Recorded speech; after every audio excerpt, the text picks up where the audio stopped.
For my next session, I'd like to invite on stage Dennis Yang, the Chief Content and Business Officer from KKTV in Taiwan. Welcome, Dennis. Thank you. How are you?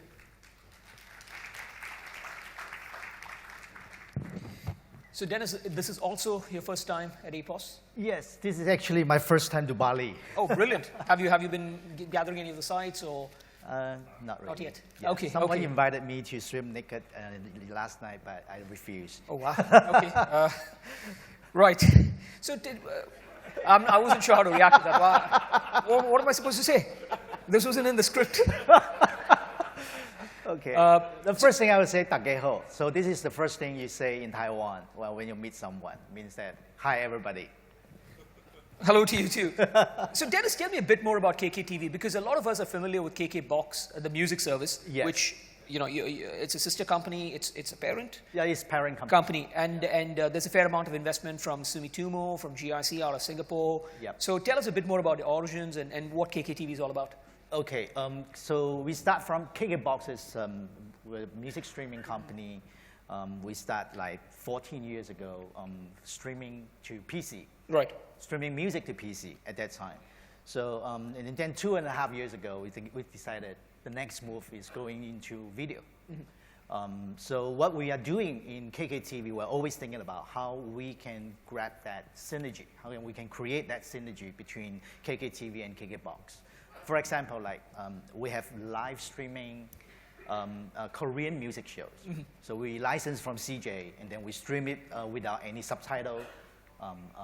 When the show is actually aired in Japan, aired in Korea. Right. So like then a couple hours later, we put the subtitles on. So this is because we want to build that linkage between KKTV and KKBox. Mm-hmm. So and how many subscribers does or how big is KKBox in Taiwan? Okay. KKBox in the region, so we're operating in Taiwan, we're operating in Hong Kong, Japan, Singapore, Malaysia. So we have more than 10 million registered users right now. Okay, it's a free service or is it a subscription? It's a subscription service. Right. So in Taiwan, we have more than 5 million registered users. Okay. So it's a good base for us to start when we start the business of KKTV. So, and for KKTV, we've been operated since August of 2016. So far, we have 3 million downloads and 2.5 million registered users in just 1.5 years. Interesting, yeah. Interesting. Now, going back to your point on the synergies, my understanding is that it isn't just music videos and music shows that you're focused on. You've moved much beyond that. Yeah, You've made a couple of announcements over the last month or two on productions and original content. Can you tell us a bit more on that? Okay, good. So let me start with, we always look at two numbers when we are acquiring those content, because most of the content we have right now are Korean dramas, Japanese drama, Chinese drama, Taiwanese drama, and our own production as well. So one is what we call completion rate. Okay. So I can't say I'm a good restaurant unless my customer finish what they eat, right? So we look at this completion rate of each drama. So each drama in our library, they actually have a scorecard. Mm-hmm.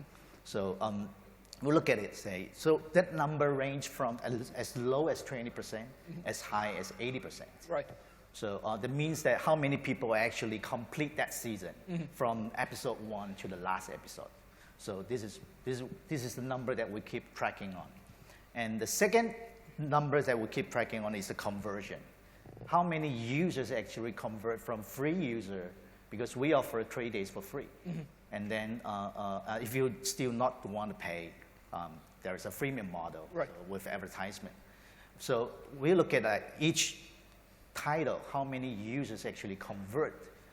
When we say convert, that means that the users, when they're signing up, they're actually watching this title. And after they sign up and start paying, they're still watching that title. Right. So that conversions is one key thing we're looking at. So when we look at this, we say, okay, we want to put in our original production in the mix. Right. So we started 3 titles so far. The first one launched last year, Red Balloon, which is actually a gay movie. Yeah. So So we're super happy when this drama was nominated as the best web series last year. Interesting. And how long are the episodes? Okay, the format, actually we created our own format, which is 10 to 12 minutes per episode, and 8 to 10 episodes per title. Right. So actually it's a web movie. So, but we are not like simply chop it into like 8 episodes, but we actually asked the director to carefully scripted that into a 10-minute snippets, and for each episode that there is a little story to tell, but in the end you have a little hook that get people back for the second episode, the next episodes. So so this is something that we're looking at, how we can create that, building that momentum, if even each episode is just 10 minutes long. Right. So, but the result is really good. And these are dramas? It's a drama. Right. It's a drama. So, so it's all local stories, and we hire young directors, young script writers, and young production teams to finish that. We managed to finish every title with a reasonable price. So I think that is something that we're sticking on, and so we'll keep producing a lot more in the future for this. Okay. And those titles, those original titles, actually perform very well in terms of that two indexes I just mentioned, the completion rate and also the conversion rate. Right. So 2 questions actually. One is you mentioned we produce it within a reasonable price. Yeah. Define reasonable. And 2, what sort of, how many titles are you planning on producing in 2018 and beyond? And what's the sort of spend that you're targeting just on originals over the next couple of years? The average price average budget that we finish one title is around 150K to 200K. US. US, Right. Yeah. And also with that budget, we managed to get a soundtrack done. So, okay, this is something also different from what we are doing with the other people in the OTT in Taiwan. There's, for every title that we produce, we have a soundtrack album. Interesting. So the minute that we finish that soundtrack album, we put it on KKBox Music, and people start clicking. So when people are listening to it, we start collecting money. So this is the first monetization of the drama. So KKBox pays you royalty for Yes. the music. Okay, Yeah. interesting. Yeah. And does that go back to the producers of the show? Yes. Right. Yes. So so there is an ecosystem between KKBox and KKTV by license. So we license the soundtrack to them, and then they license the music to us. Yeah. So there is a working model that we keep. So for us, the putting music on KKBox is not just promotion. Sorry, it's not just monetization. Actually, it's kind of promotion. Right. And the second question is on the number of titles that you want to produce over the next couple of years, and what your content spend is going to be like, and how that's trending.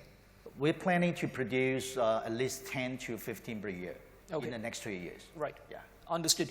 Now, that sort of brought to mind something, a conversation that you and I had going back, I think, 2 years now. Yeah. And with a couple of others from Taiwan, it sort of stuck in my mind, which is that there's a dearth of talent in the content production scene in Taiwan because they're all been moving to mainland China. Yep. Because there just isn't enough money to spend. Is that true, or is that changing? What's going on down there at the moment? Okay. I mean, personally, I have a good friends of drama producers, script writers, and most of them actually they are making their life. I mean, they are making in China. They're spending a lot of time in China, but they're always thinking about what can I do for Taiwan. Right. So Taiwan has always been one of the most important pillars when you were talking about the productions of music, production of drama, production of movies. So if you like going to China for a karaoke club, and then 80% of the songs they're singing, they still make from Taiwan. So there's a good export of Taiwanese content, pop content to China, and also to Hong Kong and Singapore, Malaysia. Right. So we're thinking about how we can accelerate that, or we can at least keep a good rate of people, especially the young creators, to get the platform, to get a stage to perform. So, so that's why we're thinking about how we can create this drama, this series of drama, series of soundtrack albums, yeah, to help them to get it more presentable, especially when we are licensing this content to China. And recently there are some incentive from China government to Taiwan productions that will see the Taiwan productions to be a domestic production in China. Right. So that lifted all the quotas and the limitations of the investment or the ownership of the content or IP in China. That's actually opened the door. Interesting. One final question before we wrap up, Dennis. KK Box obviously has a big presence across Southeast Asia, and now you're producing your own originals. It's a sort of a two-part question. One is, do you plan to take KKTV outside of Taiwan into the markets where KK Box is already present? Yep. Or do you plan to export this content and say license it to other OTT platforms or to content owners in the region? Do you see that as being a content syndication as being an opportunity? Yeah, I will probably look at more on the later, which is like licensing or syndicate our content outside of Taiwan. Yeah, instead of like duplicating KKTV in Taiwan, because most of the content is still licensed content. Right. So, but we're doing good in Taiwan. We still haven't found a magic formula yet. We're still looking for that. So before we go duplicate that in outside of Taiwan, you'll get a fixed for the person service. Yeah. So for service and content, we look at separately. Yeah. Understood. Yeah. Excellent. And on that note, thank you so much, Dennis. Thank you. Enjoy the rest of APOS. Yeah.